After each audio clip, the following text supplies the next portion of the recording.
당신이 살아온 인생이 거짓말이었다면 어떻게 하시겠습니까?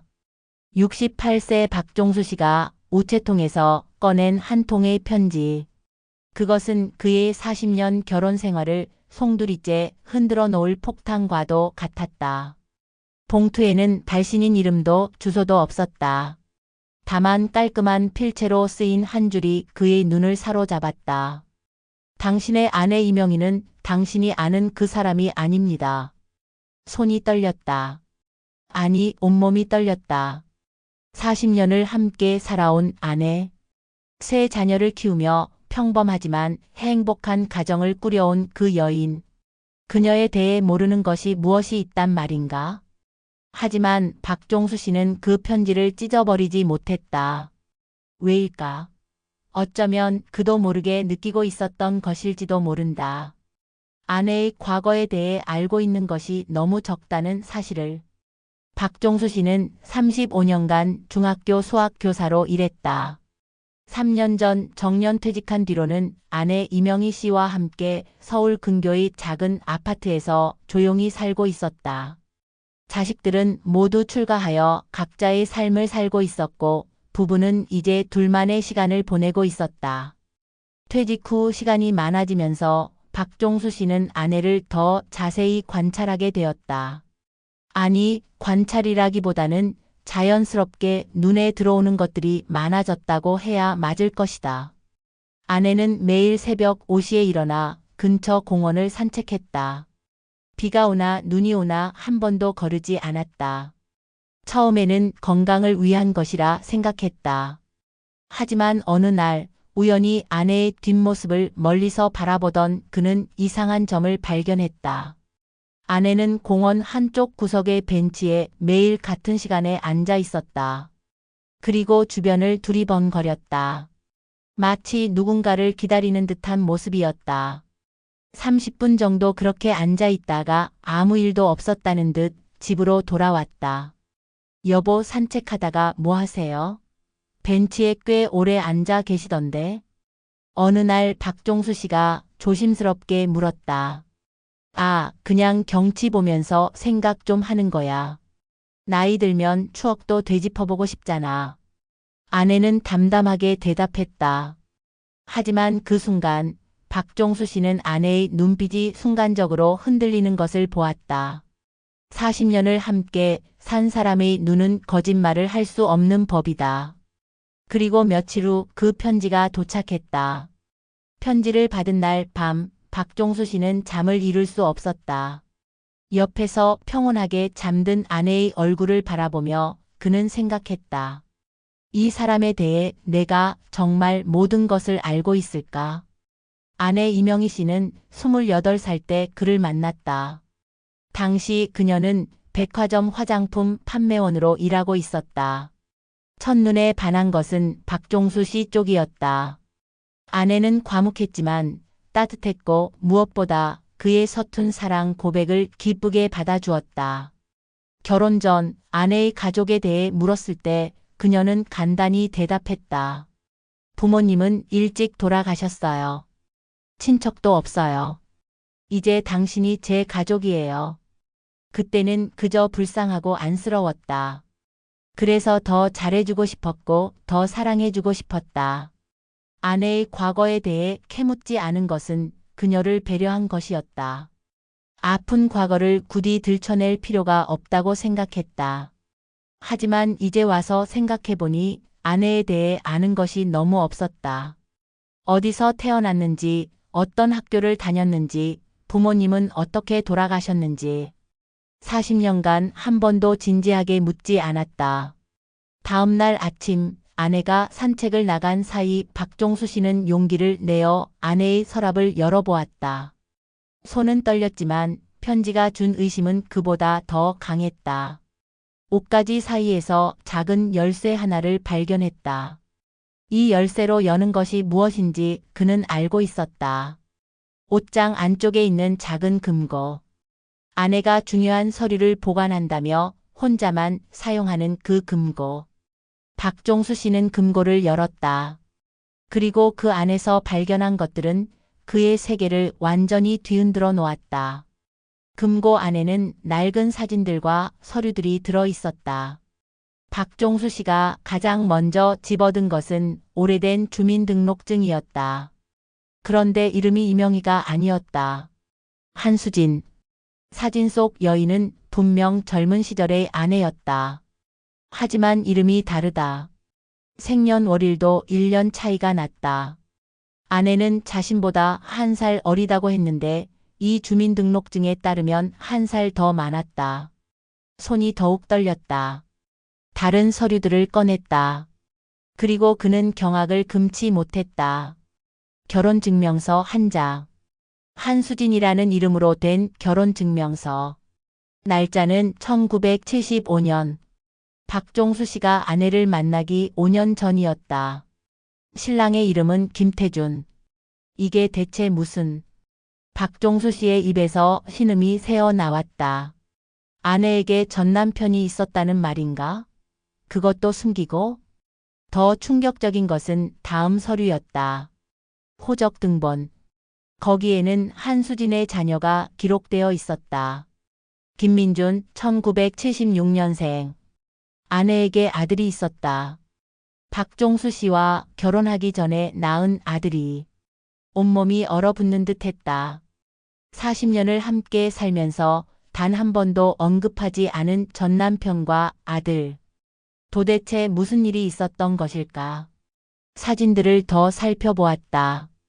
20대 초반으로 보이는 아내가 한 남자와 함께 찍은 사진. 행복한 미소를 짓고 있었다. 그리고 아기를 안고 찍은 사진. 아내의 얼굴은 밝았지만 어딘가 불안해 보였다. 마지막으로 박종수 씨가 발견한 것은 낡은 신문 스크랩이었다. 1978년 신문 기사였다. 30대 남성 한강에서 투신. 동반 자살 시도했으나 아내만 생존. 기사를 읽는 박종수 씨의 손이 심하게 떨렸다. 기사에는 김태준이라는 남성이 아내와 함께 한강에 투신했지만 아내만 구조되었다는 내용이 담겨 있었다. 그리고 그 옆에는 작게 메모가 적혀 있었다. 미안해. 민준아. 엄마가 너를 지키지 못해서. 현관문이 열리는 소리가 들렸다. 아내가 산책에서 돌아온 것이다. 박종수 씨는 황급히 금고를 닫고 열쇠를 원래 자리에 두었다. 심장이 터질 듯 뛰었다. 다녀왔어요. 오늘 날씨가 정말 좋더라고요. 아내는 평소와 다름없는 미소를 지으며 말했다. 하지만 박종수 씨는 더 이상 그 미소를 예전처럼 받아들일 수 없었다. 그래요. 나도 나갈까 했는데. 어색한 대답이 입 밖으로 나왔다. 아내는 이상한 낌새를 눈치챈 듯 박종수 씨를 잠깐 쳐다보았지만 곧 부엌으로 들어가 아침 식사 준비를 시작했다. 식탁에 마주 앉았지만 박종수 씨는 밥 한 숟가락 제대로 뜰 수 없었다. 머릿속이 복잡했다. 물어봐야 하나? 모른 척 해야 하나? 여보 밥맛 없어요? 어디 아파요? 아내가 걱정스러운 표정으로 물었다. 아니, 괜찮아요. 그냥 좀 피곤해서. 거짓말이 입에서 나왔다.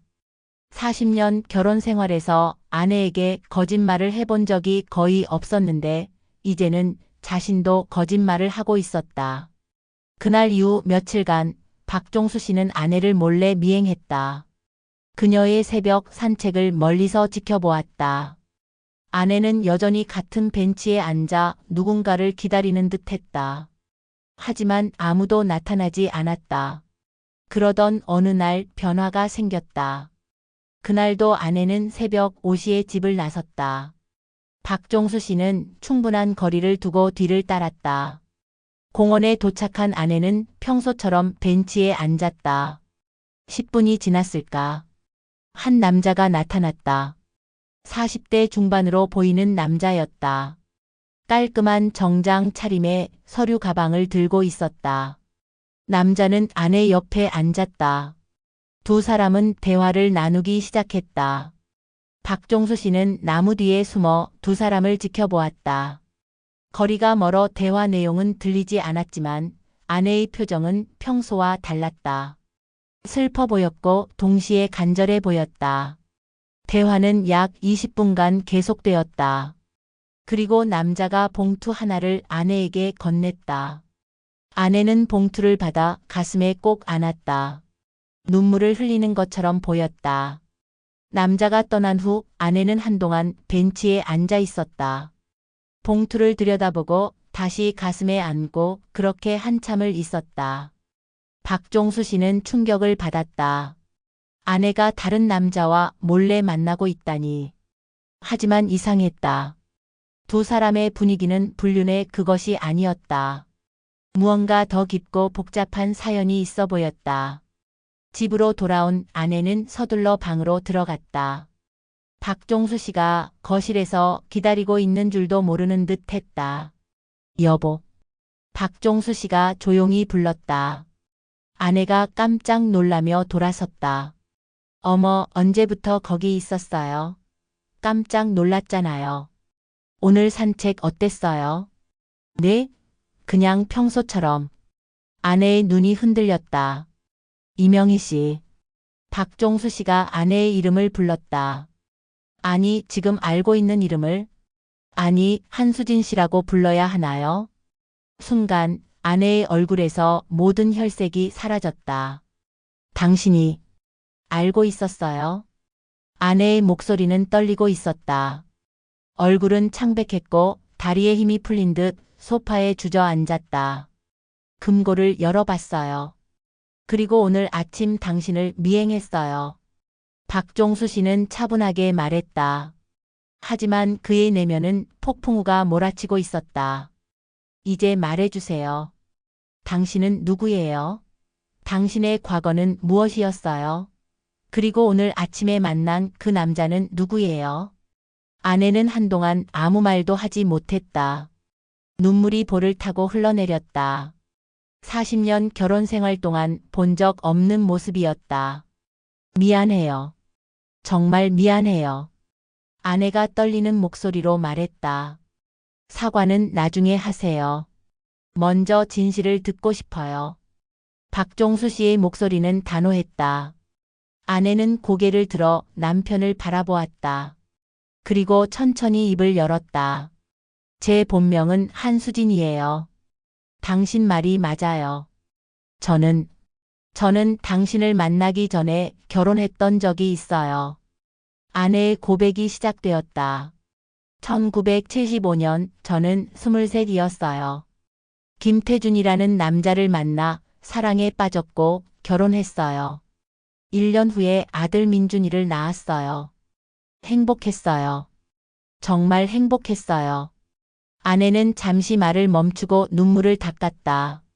하지만 행복은 오래가지 않았어요. 남편이 사업에 실패했어요.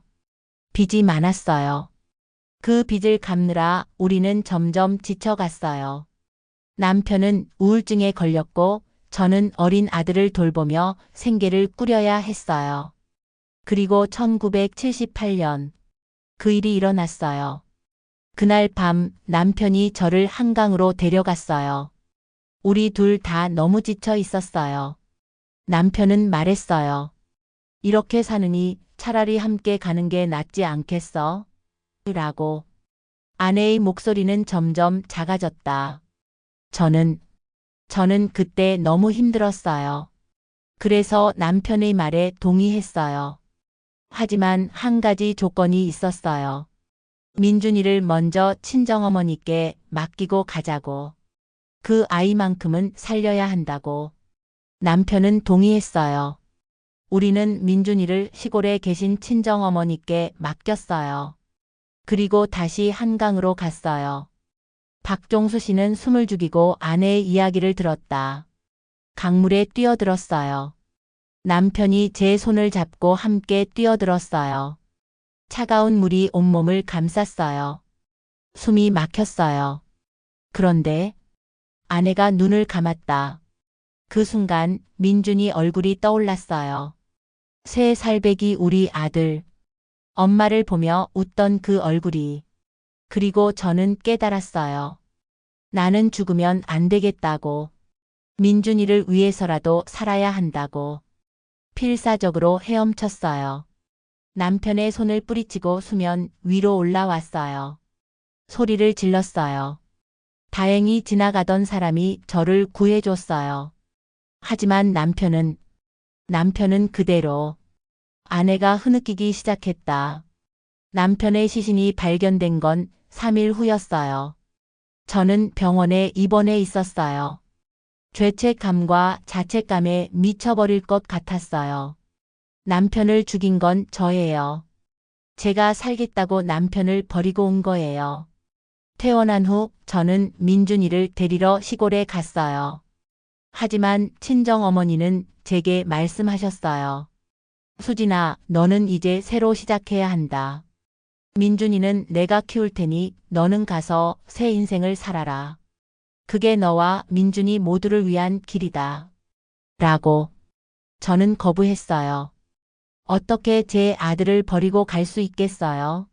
하지만 어머니는 단호하셨어요. 그리고 어머니 말씀이 맞았어요. 저는 그때 25이었지만 이미 남편을 잃고 죽음의 문턱까지 갔다 온 사람이었어요. 정신적으로 너무 불안정했고 경제적으로도 한 아이를 키울 형편이 안 되었어요. 결국 저는 민준이를 어머니께 맡기고 서울로 올라왔어요. 이름을 바꿨어요. 한수진에서 이명희로. 나이도 1살 줄였어요. 과거를 지우고 싶었어요. 아니, 지워야만 했어요. 그렇게 3년이 지났어요. 백화점에서 일하며 하루하루를 살아갔어요. 그러던 중에 당신을 만났어요. 아내가 박종수 씨를 바라보았다. 당신은 정말 좋은 사람이었어요. 따뜻했고 진심이었어요. 하지만 저는 두려웠어요. 만약 제 과거를 알면 당신이 저를 떠날까봐. 그래서 말하지 못했어요. 결혼하고도 아이를 낳고도 40년이 지나도록 말하지 못했어요.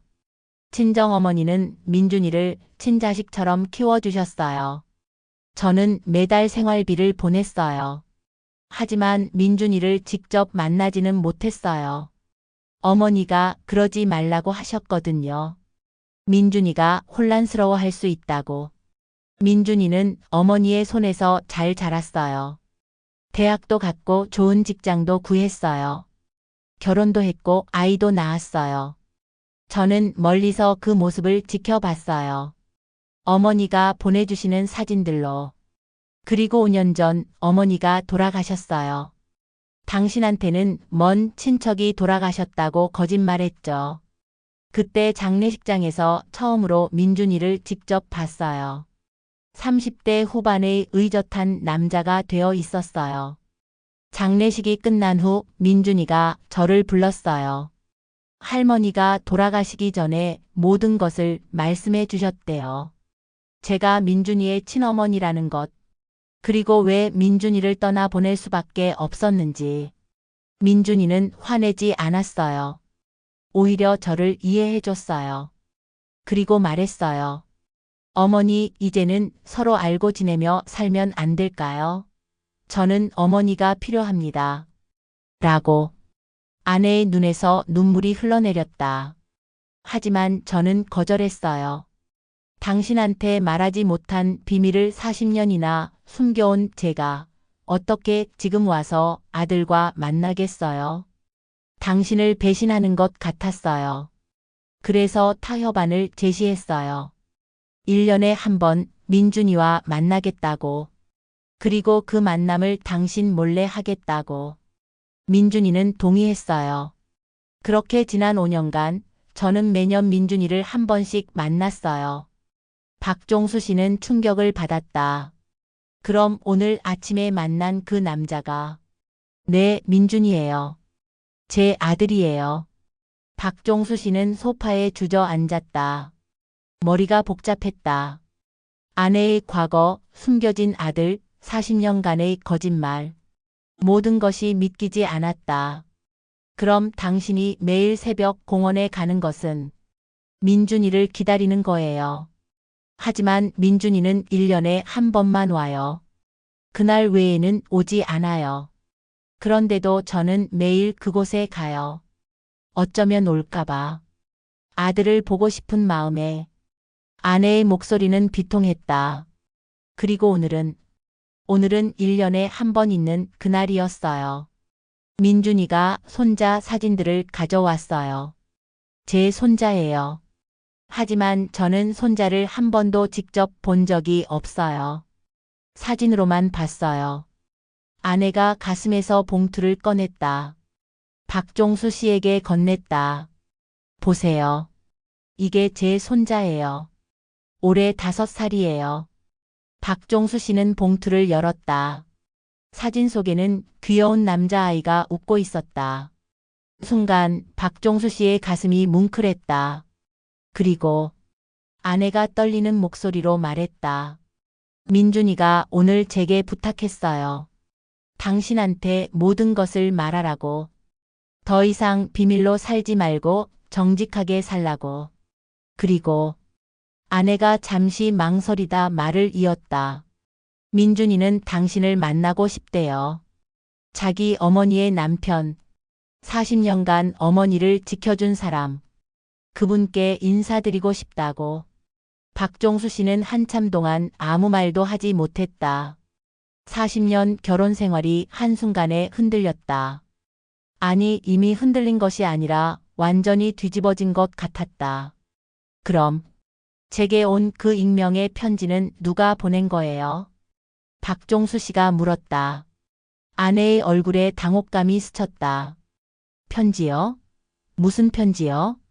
당신에 대한 익명의 편지요.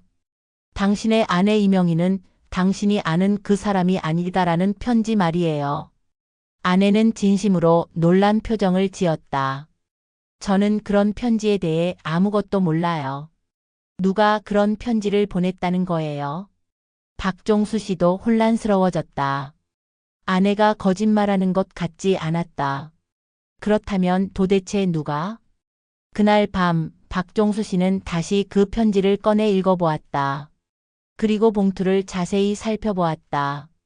소인이 찍혀 있었다. 부산에서 발송된 편지였다. 부산. 박종수 씨에게는 부산에 사는 지인이 딱 한 명 있었다. 대학 동창이자 평생 친구인 정우진. 다음 날 아침 박종수 씨는 정우진에게 전화를 걸었다. 우진아, 나야. 혹시 내가 나한테 편지 보냈니? 전화기 너머로 잠시 침묵이 흘렀다. 그리고 정우진의 목소리가 들려왔다. 종수야. 미안하다. 그래, 내가 보냈어. 왜? 왜 그런 편지를 보낸 거야? 나도 우연히 알게 됐어.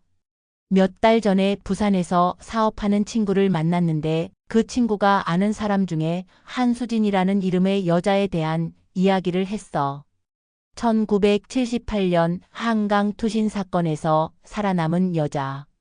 그 여자가 이명희라는 이름으로 바꾸고 서울에서 살고 있다는 이야기였어. 그때 나는 직감했어. 그 여자가 내 아내일지도 모른다고. 그래서 조사해봤어. 그리고 확신하게 됐지. 종수야, 나는 내 친구로서 말해줘야 한다고 생각했어. 내가 40년 동안 모르고 살아온 진실을. 하지만 직접 말하기가 두려웠어. 그래서 익명으로 편지를 보낸 거야.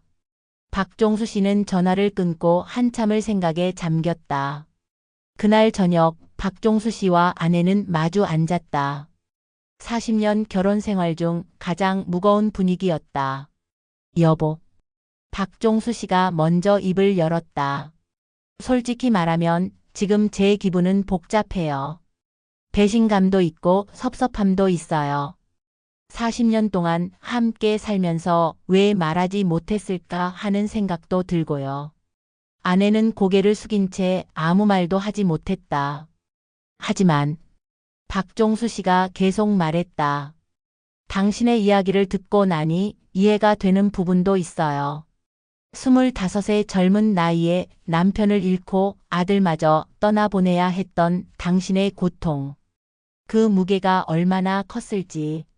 여보. 아내의 눈에서 눈물이 흘러내렸다. 하지만 한 가지는 확실히 해야 할 것 같아요. 이제 더 이상 비밀은 없어야 해요. 우리 사이에 거짓말이 있어서는 안 돼요. 네, 정말 미안해요. 다시는 숨기지 않을게요. 박종수 씨는 깊은 한숨을 쉬었다. 그리고 민준 씨를 만나고 싶어요. 아내가 깜짝 놀라 고개를 들었다. 정말요? 네, 당신의 아들이잖아요. 그럼 이제 제 아들이기도 한 거예요. 40년 늦었지만 이제라도 만나야죠. 아내는 울음을 터뜨렸다. 이번에는 기쁨의 눈물이었다. 일주일 후 박종수 씨는 생애 처음으로 민준 씨를 만났다. 약속 장소는 조용한 한식당이었다. 민준 씨는 예의 바른 사람이었다. 40대 중반이었지만 어딘가 소년 같은 순수함이 남아 있었다. 처음 뵙겠습니다. 저는 김민준입니다. 박종수입니다. 만나서 반갑습니다. 두 사람은 악수를 나눴다. 어색한 침묵이 흘렀다. 아내 이명희 씨가 중간에서 긴장한 표정으로 두 사람을 번갈아 바라보았다. 박종수 선생님. 민준 씨가 먼저 입을 열었다. 어머니를 40년간 지켜주셔서 감사합니다. 제가 못다 한 효도를 선생님께서 대신해 주신 것 같아요. 박종수 씨는 민준 씨를 바라보았다. 눈에는 진심이 담겨 있었다. 아닙니다. 저도 당신 어머니한테 많은 사랑을 받았습니다.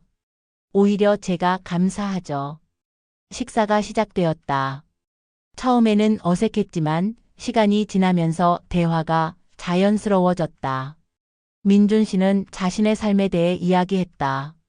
할머니 이명희 씨의 어머니 손에서 자란 이야기, 대학 시절 이야기, 결혼과 아이 이야기. 사실 저는 어렸을 때부터 알고 있었어요. 할머니가 제 친할머니가 아니라는 것을요. 민준 씨의 고백에 박종수 씨와 아내가 놀란 표정을 지었다. 네? 할머니가 돌아가시기 10년 전쯤 제게 모든 것을 말씀해 주셨어요. 제 친어머니가 따로 계신다고. 그리고 왜 친어머니가 저를 떠나 보낼 수밖에 없었는지. 처음에는 충격이었어요. 하지만 할머니께서 어머니를 옹호해 주셨어요. 어머니가 얼마나 힘들었는지, 그럼에도 저를 위해 얼마나 많은 것을 포기했는지. 민준 씨가 이명희 씨를 바라보았다. 어머니, 저는 원망한 적 없어요. 오히려 감사해요. 저를 살려주셔서. 그리고 멀리서라도 저를 지켜봐 주셔서. 이명희 씨는 더 이상 참을 수 없었다. 자리에서 일어나 민준 씨를 껴안았다. 40년 만에 안아보는 아들이었다. 그날 이후 박종수 씨의 가정에는 변화가 생겼다. 민준 씨가 자주 방문하기 시작했다. 그리고 민준 씨의 가족도 함께 왔다. 박종수 씨는 처음으로 아내의 손자를 만났다. 5살 남자아이는 천진난만했다. 할아버지. 아이가 박종수 씨를 보고 달려왔다. 민준 씨가 미리 이야기해준 모양이었다. 그래, 우리 손주. 박종수 씨는 아이를 안아 올렸다. 이상했다. 피 한 방울 섞이지 않은 아이였지만 이미 사랑스러웠다. 박종수 씨의 자식들도 진실을 알게 되었다. 처음에는 충격을 받았지만 곧 이해했다. 그리고 민준 씨를 형으로 받아들였다. 형님, 늦게나마 만나게 되어 영광입니다. 박종수 씨의 큰아들이 민준 씨에게 인사했다. 민준 씨는 감동을 받았다. 고맙습니다. 저야말로 이렇게 좋은 동생들이 생겨서 기뻐요. 그렇게 두 가족은 하나가 되어갔다. 하지만 이야기는 여기서 끝나지 않았다. 어느 날 박종수 씨에게 다시 편지가 도착했다. 이번에는 발신인이 명확했다. 김태준. 박종수 씨는 경악했다. 김태준? 1978년에 한강에서 죽었다는 그 사람. 떨리는 손으로 편지를 열었다. 박종수 선생님께. 저는 김태준입니다. 놀라셨을 겁니다. 네, 저는 살아 있습니다. 1978년 그날 저는 한강에서 투신했습니다. 하지만 죽지 못했습니다. 떠내려가던 중 의식을 잃었고 깨어났을 때는 하류의 한 마을에 떠밀려와 있었습니다. 그곳 주민이 저를 구해주었고 한동안 그 마을에서 지냈습니다. 하지만 서울로 돌아갈 용기가 없었습니다. 아내를 죽음으로 몰아넣은 무능한 남편. 저는 죽은 사람으로 남기로 결심했습니다. 그렇게 40년이 흘렀습니다. 저는 다른 이름으로 다른 삶을 살았습니다.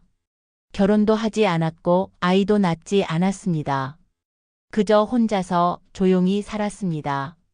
그런데 최근에 우연히 알게 되었습니다. 수진이가 살아있다는 것을, 그리고 선생님과 결혼해서 행복하게 살고 있다는 것을, 민준이도 잘 자랐다는 것을. 저는 기뻤습니다. 정말 기뻤습니다. 제가 죽은 것으로 처리되었기에 수진이가 새 삶을 시작할 수 있었던 것이니까요. 선생님께 이 편지를 보내는 이유는 딱 하나입니다. 감사하다는 말씀을 드리고 싶어서입니다. 제가 지키지 못한 사람을 40년간 지켜주셔서 감사합니다. 저는 이제 곧 이 세상을 떠날 것 같습니다. 병이 깊어서 오래 남지 않았습니다. 죽기 전에 이 말만은 꼭 하고 싶었습니다. 부디 수진이를, 아니 명희 씨를 계속 사랑해 주십시오. 그리고 민준이도 잘 부탁드립니다. 저는 죽은 사람으로 남을 것입니다. 제발 수진이한테는 이 편지에 대해 말씀하지 마십시오. 그 사람이 또 힘들어할까 봐 두렵습니다. 감사합니다. 정말 감사합니다. 마이너스 김태준. 박종수 씨는 편지를 읽고 또 읽었다. 눈물이 흘러내렸다. 박종수 씨는 고민했다. 아내에게 이 사실을 말해야 할까? 김태준 씨의 부탁대로 비밀로 해야 할까? 며칠을 고민한 끝에 박종수 씨는 결정을 내렸다. 아내에게 말하지 않기로. 이제 더 이상 비밀은 없어야 한다고 말했던 자신이었지만 이 비밀만큼은 혼자 간직하기로 했다. 김태준 씨가 마지막으로 보여준 배려를 존중하고 싶었다. 박종수 씨는 편지를 불에 태웠다. 그리고 혼자 조용히 기도했다. 김태준 씨 편히 가십시오. 그리고 안심하십시오. 제가 명희 씨를 끝까지 지킬 테니까요. 그날 이후 박종수 씨는 아내를 더욱 소중히 대했다. 세 사람의 사랑이 있었기에 지금의 행복이 가능했다는 것을 알았기 때문이다. 아내 이명희 씨는 남편의 변화를 느꼈다. 여보, 왜 이렇게 저한테 잘해줘요? 뭔가 잘못한 거 있어요? 아니에요. 그냥 당신이 좋아서 그래요. 40년 전에도 좋았고 지금도 좋고 앞으로도 계속 좋을 거예요. 이명희 씨는 미소를 지었다. 그리고 남편의 손을 꼭 잡았다. 저도 당신이 좋아요. 정말 고마워요. 이런 저를 받아주셔서. 고맙긴요. 제가 더 고맙죠. 그렇게 두 노부부는 서로의 손을 잡고 석양을 바라보았다. 그리고 멀리서 민준 씨가 자신의 아들을 데리고 부모님 집으로 걸어오고 있었다. 할아버지, 할머니, 아이의 목소리가 들려왔다. 박종수 씨와 이명희 씨는 동시에 돌아보며 환한 미소를 지었다. 40년의 비밀, 세 사람의 사랑, 그리고 이제 하나가 된 가족. 인생은 때로 우리가 예상치 못한 방향으로 흘러간다. 하지만 중요한 것은 결국 사랑이다. 진실한 사랑은 시간과 비밀을 넘어 모든 것을 치유한다. 박종수 씨는 그날 밤 침대에 누워 생각했다. 나는 지금 행복한가? 대답은 명확했다. 그렇다. 나는 지금 행복하다. 비록 40년의 비밀이 있었지만 그 비밀을 알게 된 지금이 오히려 더 행복했다. 사랑하는 아내가 있고 새로 생긴 아들 민준이가 있고 귀여운 손자가 있었다. 그리고 어딘가에서 김태준 씨도 평화롭게 잠들어 있을 것이다. 자신이 사랑했던 사람이 행복하다는 것을 알고 떠났으니 박종수 씨는 눈을 감았다. 그리고 속삭였다. 감사합니다. 모두에게.